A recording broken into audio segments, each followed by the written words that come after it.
നിങ്ങൾ കണ്ടത് നമ്മുടെ DJIന്റെ പോക്കറ്റ് 3 എന്ന് പറഞ്ഞ ക്യാമറയാണ്. ഇതിൽ ആക്ച്വലി നമുക്ക് ഫാസ്റ്റ് ചാർജിങ് സപ്പോർട്ട് ഉണ്ട് കേട്ടോ.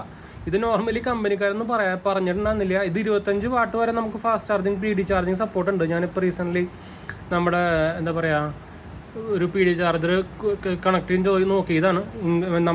നമ്മുടെ ഡിസ്പ്ലേ ഉള്ള മോഡൽ കണക്ട് ചെയ്ത് നോക്കിയതാണ്. അപ്പോൾ ഇതിൽ നമുക്ക് ഓൾമോസ്റ്റ് മാക്സിമം 25 വാട്ട് വരെ മാക്സിമം കറണ്ട് ഇത് ഡ്രോ ചെയ്യുന്നുണ്ട് കേട്ടോ. അതായത് ഫാസ്റ്റ് ചാർജിങ് ഉണ്ട്. നോർമലി ഫാസ്റ്റ് ചാർജിങ് നമ്മൾ പവർ ബാങ്ക് ഒക്കെ കുത്തുമ്പോൾ കാണിക്കുന്നുണ്ട്.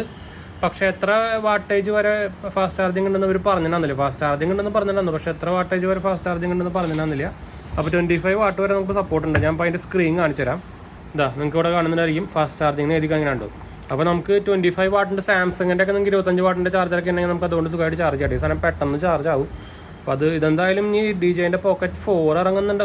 അത് കൺഫേം ഒന്നും ആയിട്ടില്ല. ഡുവൽ ക്യാമറ ഒക്കെ ഒക്കെ വെച്ചിട്ടാണ് വരാൻ പോകുന്നതെന്നൊക്കെയാണ് പറയുന്നത്. പക്ഷെ അത് ലീക്കാണ്, ഒറിജിനൽ അല്ല കേട്ടോ. അത് ഒറിജിനൽ ഇത് ലീക്സ് അല്ല. അപ്പോൾ അതുകൊണ്ട് തന്നെ അത് കൺഫേം പറയാൻ പറ്റില്ല. ഇതിപ്പോൾ ഞാൻ ഓൺ ചെയ്തിട്ടുണ്ടായിരുന്നതാണ് കേട്ടോ. അപ്പോൾ ഇത് കിഡിലൻ ക്യാമറ കേട്ടോ. നിങ്ങൾക്ക് ആക്ച്വലി ഇത് സ്റ്റാൻഡ് ലോൺ പാക്കേജ് ആയിട്ട് 50,000 രൂപയ്ക്ക് വാങ്ങിക്കാൻ ഇപ്പോഴും അവൈലബിൾ ആണ്. ആമസോണിലൊക്കെ അവൈലബിൾ ആണ്. ഞാൻ ആമസോണിൽ തന്നെ അത് വാങ്ങിച്ചിട്ടുണ്ടായിരുന്നത്. ആമസോണിൽ നമുക്ക് ഒറിജിനൽ ഒഫീഷ്യൽ ഇന്ത്യൻ പ്രൊഡക്റ്റ് തന്നെ കിട്ടുക കേട്ടോ.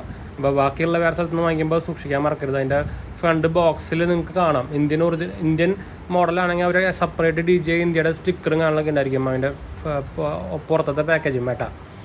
അപ്പോൾ നോക്കാൻ മറക്കണ്ട.